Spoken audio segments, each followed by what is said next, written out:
ഞാനൊക്കെ എങ്ങനെ വെറുതെ ഇരിക്കാന്ന് ആലോചിക്കുമ്പോൾ ആ വെറുതെ ഇരിക്കുന്ന സമയം കൊണ്ട് എന്തൊക്കെ പണിയെടുക്കാന്ന് ആലോചിക്കുന്ന ആളാണ് കേട്ടോ എൻ്റെ അമ്മ. വീട്ടിലാണെങ്കിലും അമ്മ വെറുതെ ഇരിക്കൂല, ഇവിടെ വന്നാലും അമ്മ വെറുതെ ഇരിക്കൂല, എന്തെങ്കിലുമൊക്കെ പണിയൊക്കെ ഇങ്ങനെ ചെയ്തോണ്ടിരിക്കും. അതുകൊണ്ട് തന്നെ എൻ്റെ അമ്മ ഇടയ്ക്ക് പറയാറുണ്ട്, നീ എങ്ങനെ എൻ്റെ വയറ്റിൽ വന്ന് മുളച്ചു എന്ന്. എൻ്റെ കൈ പണിമുടക്കിലായതുകൊണ്ട് ഇഞ്ചിയും വെളുത്തുള്ളിയും നന്നാക്കുന്ന തിരക്കിലാണ് കേട്ടോ അമ്മ. കുറച്ച് ദിവസത്തേക്ക് ബുദ്ധിമുട്ടുണ്ടല്ലോ എന്ന് പറഞ്ഞിട്ട് എല്ലാം സെറ്റാക്കി തന്നിട്ടാട്ടോ അമ്മ പോയി. അങ്ങനെ ഇതാ ഞാൻ വൈകുന്നേരം ആയപ്പോഴത്തേക്ക് അമ്മയ്ക്ക് ഇഷ്ടപ്പെട്ടിട്ടുള്ള ബിരിയാണി ഉണ്ടാക്കിയിട്ടുണ്ട്.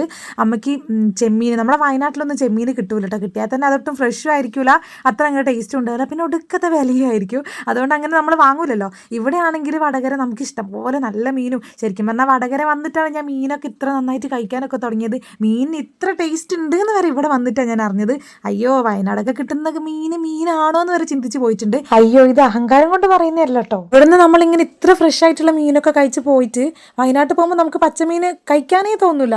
നമുക്ക് ശരിക്കും മനസ്സിലാവും ആ ഒരു ടേസ്റ്റിന്റെ വ്യത്യാസം. ഇതികേട് അല്ലാണ്ട് ഇപ്പൊ എന്ത് പറയാനാ. നമ്മൾ വയനാട്ടുകാർക്ക് നല്ല മീൻ തിന്നാനുള്ള യോഗമൊന്നും ഇല്ലടോ. ഇവരൊക്കെ എന്ത് ഭാഗ്യവാന്മാരാ. ഇവർക്ക് 50 രൂപ കൊടുത്ത് എത്ര മീൻ കിട്ടും. ഇതൊക്കെ എനിക്കൊരു അത്ഭുതമായിരുന്നു ഇവിടെ വന്ന സമയത്ത്. അതും നല്ല ഫ്രഷ് മീന്.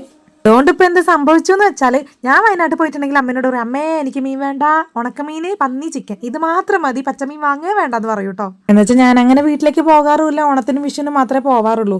ഞാൻ അങ്ങനെ 2 ദിവസം നിൽക്കാൻ പോകുമ്പോഴത്തേക്കും അമ്മേന്റെ പെൻഷൻ പൈസ ഒക്കെ കൂടെ കല്ലുമ്മ കുത്തി അടക്ക പോലെയാവും. ഏതൊക്കെ വഴിയാണോ പൈസ പോകുന്നത് അമ്മ കൂടി അറിയും. എന്നാലും ഞാൻ തിരിച്ചു വരുമ്പോഴോ 500 രൂപ ഇതാ കയ്യിൽ പിടിച്ചോന്ന് പറഞ്ഞിട്ട് അതും തരും കേട്ടോ. അമ്മയ്ക്ക് തിരിച്ചെന്തെങ്കിലും പൈസ കൊടുക്കുകയാണെങ്കിൽ അമ്മ പറയും, ആ നിങ്ങൾ വാടകയ്ക്കല്ലേ, നിങ്ങൾക്ക് ഒരുപാട് പൈസ ചെലവുള്ളതല്ലേ, അതല്ലേ ഇതല്ലേ എന്ന് പറഞ്ഞിട്ട് പൈസ ഒന്നും വാങ്ങൂല.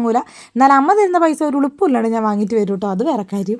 അപ്പൊ നമ്മൾ പറഞ്ഞു വന്നത് മീനിന്റെ കാര്യം. അപ്പൊ ഇന്ന് നമുക്ക് നല്ല വലിയ ചെമ്മീൻ കിട്ടിയിട്ടുണ്ട് കേട്ടോ. അമ്മയ്ക്ക് അവിടെ കിട്ടാത്തതുകൊണ്ട് നല്ല ഇഷ്ടമാണ്. ഞാൻ ചില സമയത്ത് വല്ലപ്പോഴൊക്കെ വീട്ടിലേക്ക് പോകുന്ന സമയത്ത് നമുക്ക് ചെമ്മീൻ കിട്ടിയിട്ടുണ്ടെങ്കിൽ അത് നന്നാക്കിയിട്ട് ഫ്രീസറിൽ വെക്കും. എന്നിട്ട് പിറ്റേ ദിവസം പോകുമ്പോൾ ഞാൻ കൊണ്ടുപോകും, അല്ലെങ്കിൽ കറി വെച്ചിട്ട് കൊണ്ടുപോകും, ഫ്രൈ ചെയ്ത് കൊണ്ടുപോകും, അങ്ങനെ എന്തെങ്കിലും ആണ് കേട്ടോ ചെയ്യുക.